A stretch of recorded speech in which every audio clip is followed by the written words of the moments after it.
Hello, my name is Scott Reed. I'm here with Board Game Geek at Essen 2012, here with John Paul Brisagati with Spartacus, a game of blood and treachery. Hi, Scott. Yep, we're here at the show. The English language Spartacus has just gone out to the market a few weeks ago. Yeah. And we're here to promote the German and Spanish versions, which are soon to hit to market. So going to run you through the basics of how things work and why blood and treachery is so vital in the modern day. I read through the rules on this. This looks, it's a very interesting looking game just because that you've got sort of you've got your family and your stable of gladiators and slaves to go duke it out in a very, well, obviously very bloody arena. Yeah, I mean the whole point of the game is to get your dominus, your house, to the influence of 12, basically to be the dominant house in Rome. And you're fighting against the other houses with a balance of sneakiness, gladiatorial combat, betting, cheating, all kinds of things to help you win the day. Now, the game is broken down into a few phases. The opening sequence of the game, you're going to choose which house starts off, and each of the four houses has characteristics and equipment that lend itself to what you would expect in the game. So Tullius is the wealthiest of the houses. He has more slaves. Batiatus is the gladiator house, so he starts with 3 gladiators, a slave, a couple of guards, and some money. And his house rules reflect that he is the gladiator guy.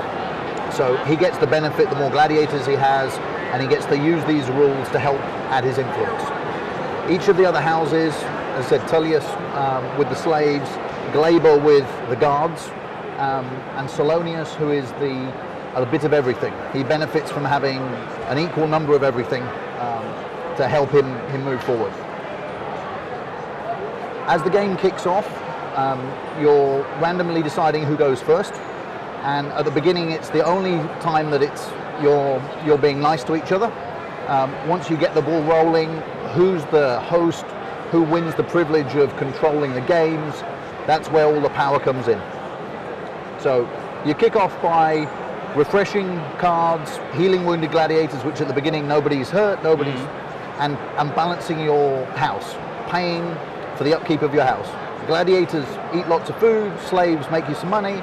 For each slave you gain a gold, for each gladiator you spend a gold. Houses like Batiatus, who start with 3 and 1, it costs him some money straight out of the gate. As the house develops, that number will balance.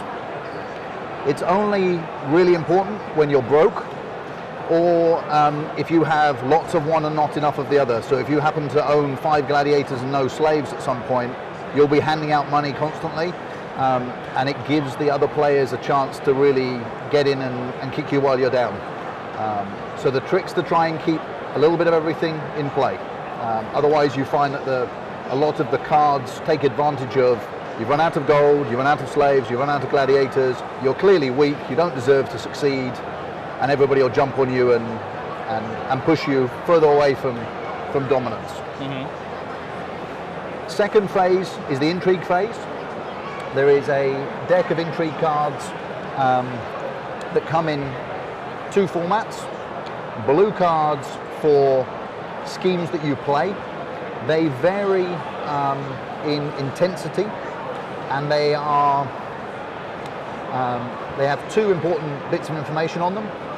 The top number is how much influence you have to play the card. Right. So some cards are harder to play than others. There is a card that is 16, which means that you're going to need help from somebody, even if you're at the top end of the game. Right.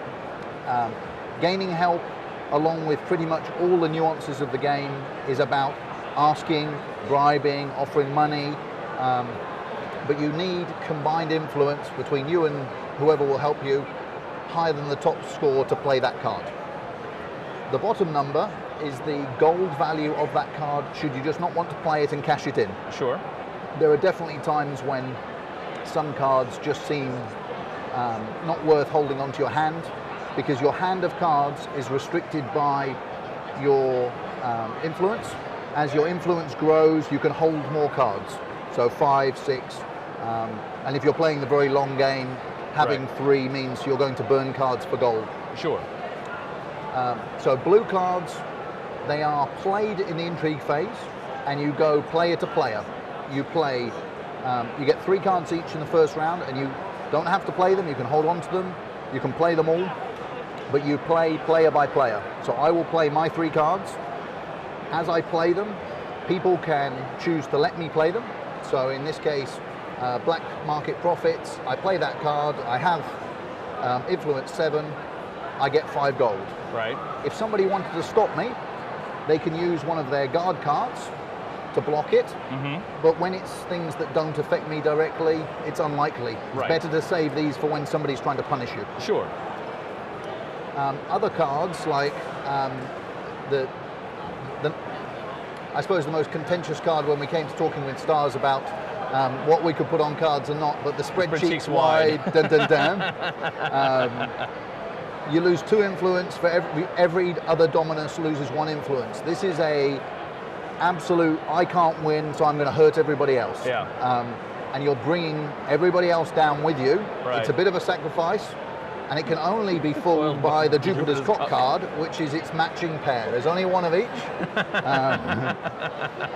And that's where, if you know something about the show, these things should chuckle. Right. There aren't many that aren't, Right. that don't fit in the field, but that Certainly, one we certainly. couldn't resist. Red cards are reaction cards. They're played as somebody tries to do something to you. Right. So you can choose to foil schemes or play cards that give you advantages after somebody has done something to you. So there are cards that allow you to get a benefit from somebody else's gladiator dying in the arena. There are cards that allow you to change someone's house gladiator after they've placed the bet.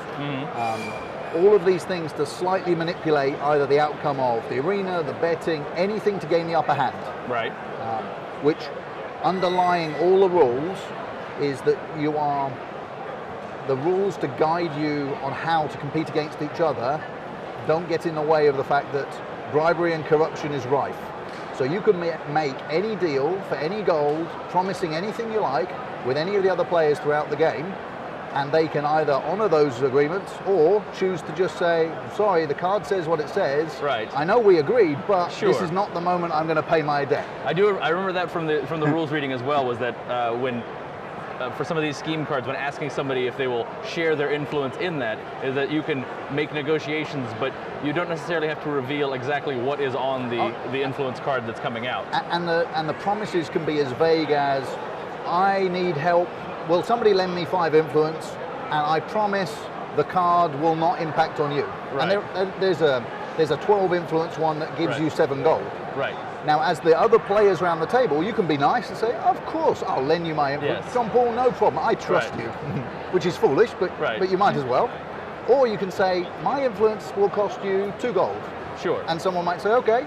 And even after they've given you the gold and you've promised not to punish them, the Right. card might be absolutely to punish them. Right. Because at the end of the day, you're still trying to stop the other players getting to 12. Certainly. So as you progress and you get closer to the end, there's a rush of points. At the beginning, in the basic game, you're starting at 7, which gives you a good chance to play most of the influence, most of the intrigue cards, Yes. and progress as you go. As you get into that last block, from 10 till 12, between your house rules and a cumulative set of, I'm a host, I want a match, I have a special rule, getting from 10 to 12 in a dash is actually possible for lots of people. Right. And so you're all watching each other to try and block, because it's who gets to 12 at the end of the turn, not in my go. Right. If I get to 12, everybody goes, okay, well, he might have won, and then another guy gets to 12 and he might have won. Right. And then Tullius comes around with here's the minus, here's the thing, Right. and everybody's back to 11 or 10. Right. Right. So when you've hit that mark, the only thing that you know for sure is that everybody is now gunning for you. So after the influence phase, we get into the market phase, right? Yeah. Now, influence cards, certainly at the beginning of the game, intrigue cards, you want to hang on to some of the key ones, but you want to play and you want to accumulate some gold. Sure. Because the market phase is all about the power of what is coming up for sale. Right. The market deck has a selection of weapons and equipment, Right.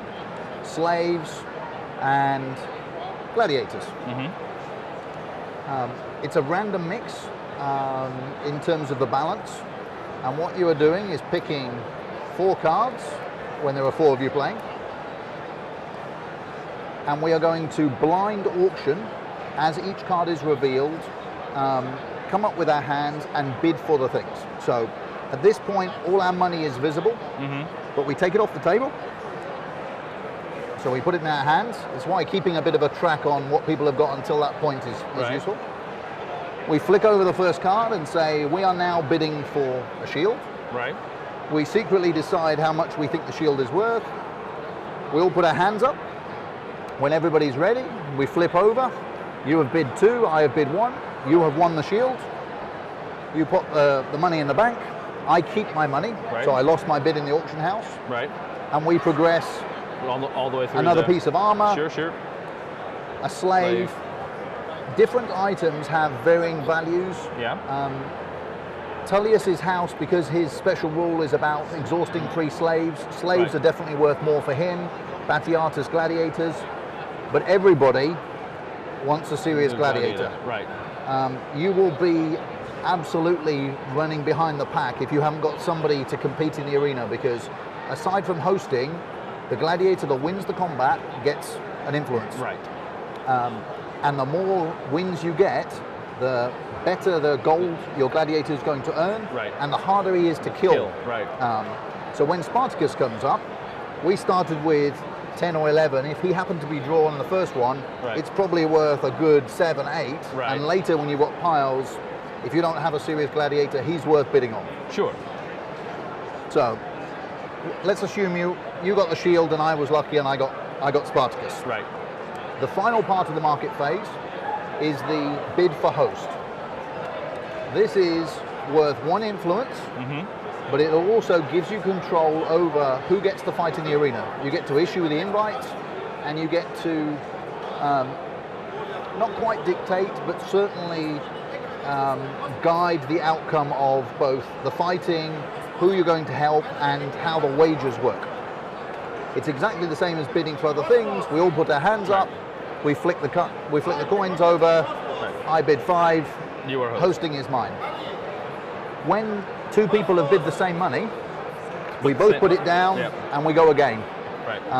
If the second time it comes up equal, an item in the market phase will go back into the deck. For hosting, you keep going until one of you wins, so it can get very expensive. Sure. Now we move on to the arena phase. I've become the host for the turn. I've moved from 7 to 8. It's now my choice to offer different houses to compete. Now, the act of offering can be colluded.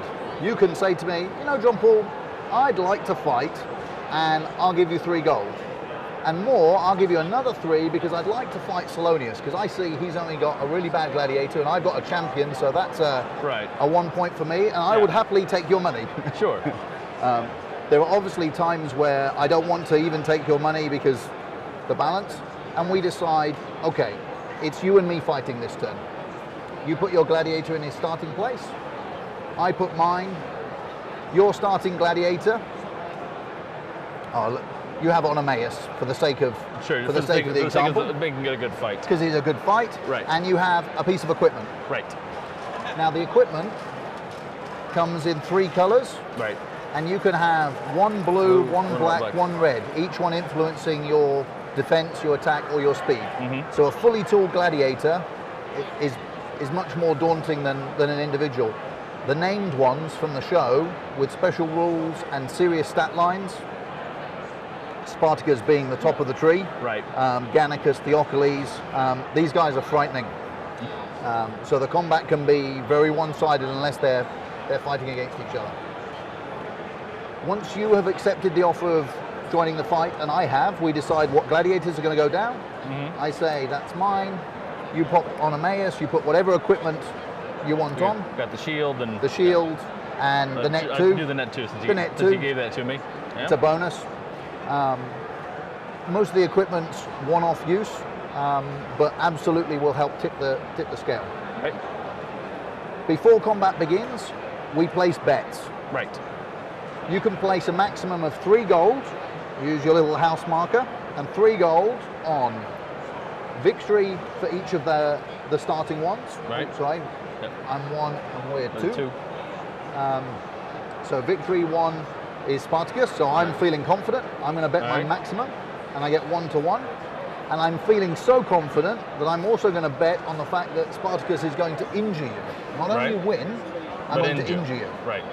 Now I could spread my bets and place on decapitation 2, Sure. but you can only be injured or decapitated, Right. but you can win And B. and be one of those. So, Mhm. so my bet, and everybody else bets accordingly. Sure. You're feeling confident you're going to win, Right. you bet on yours.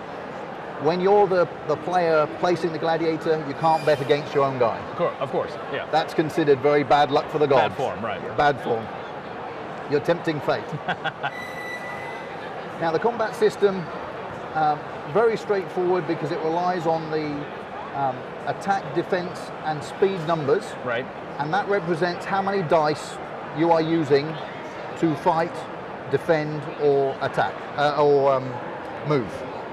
Right. So in Spartacus' cases, he is a 4-4-4, And in Onomaus is a 4-3-4, 4. which means that we are reasonably evenly matched. Yes. When you compare it to a starting gladiator, which at the beginning is Right. what most people have got, a 3-2-2 3-2-2 is not going to stand any chance with the multiple dice. Right. The first thing we do is roll our initiative, Right. which is our blue combined, and it's the highest total goes first. Yeah, you totally spoke me on that. I smoked you on that. We're further enough apart where at the beginning it's almost incidental because we're going to rush towards each other because we're both champions and heroes, Right. and not cowardly enough to skulk round the edges. That might elicit booing, and then the host might say, well, actually, that was really bad form, and when it comes to the thumbs up, thumbs down, you're on your way out. Right. So your movement speed is the speed on your card at the beginning. Mm-hmm. So Spartacus can move 4. I rush towards you in full confidence that I'm going to win anyway. I can't attack you because I'm out of range. Uh-huh. It comes to then your turn. You can then move 4. You move into combat, Right. and the advantage in this case is actually yours because you're going to strike me first. Right. When it comes to the attack, you're using your red dice against my Right. black, Right. and we are matching result against Right. result, So there's highest to lowest. So So you've got a 6, 6, 6, 5, 6, 6, 5, 2. 2, which is So really I'm- bad news for me. That it is. Now, your special rule, because the Dottore trained all the gladiators, he cancels my special rule, which is bad news for me, doubly so. So maybe I was a little overly confident. Your 6 gets through because my 5 doesn't beat it. Your Right. 6 gets through. Your 5 gets through. And the 2 gets Your through. 2 gets through. You Right. just caused me 4 wounds in one go. Yep. Not good. I'm your guest. You're supposed to have cut me a bit of slack. No, you're the host. Remember, you won host. I'm the guy who came to crash your party. Now, my dice pool is also my health. So you've done me 4 wounds. I now have Right. to remove 4 dice dice. from my pool. Mm-hmm. I can choose any combination of dice down to 1 of each. Mhm. So I must be left with only 1.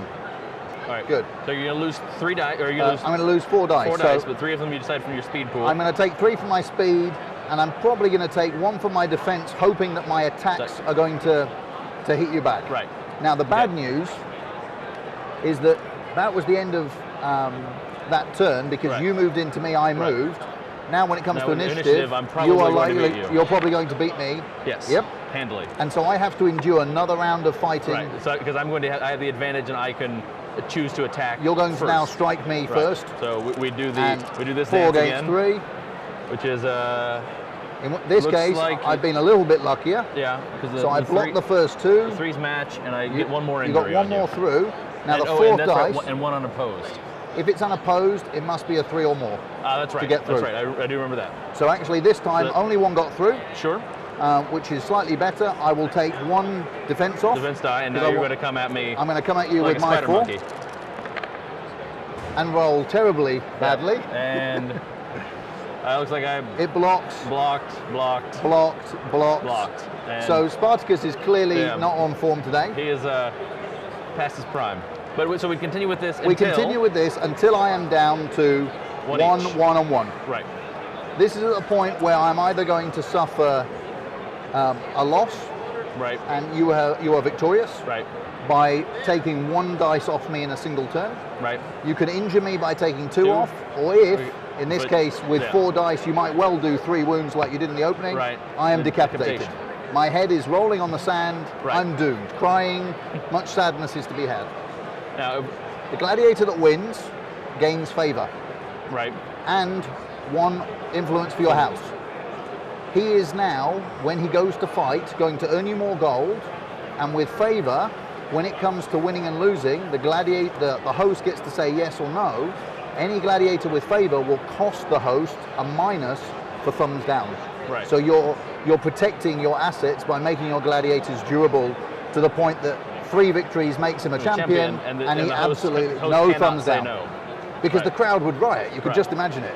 Now, speaking of the host up down, is that comes when you're just injured or when you're just defeated? Any defeat. Any defeat. So injury or Injury or defeat. defeat or injury get the And host chooses. The host chooses up or down. up or down. Decapitation. There's no choice anymore. And then the bets are paid. So in Right. this case, I've lost Right. because clearly I was not on form. Right. If you bet on, If for I bet example, on injury and injury- victory, you would have got 1-1 for your gold there and 2-1. Right. So you've increased your coffers, Yeah. you got some influence, you got a champion, a good result for you. Right. And everybody else has earned a bit of money on the side. Sure. Okay. And so. Pardon? Yeah. Just a little for the camera. So this will progress, and you'll keep going through these 3 phases for the course of the game until, as you said, until one person has. As people are progressing. Right. I can't. Okay. Oh, you can see it. Click.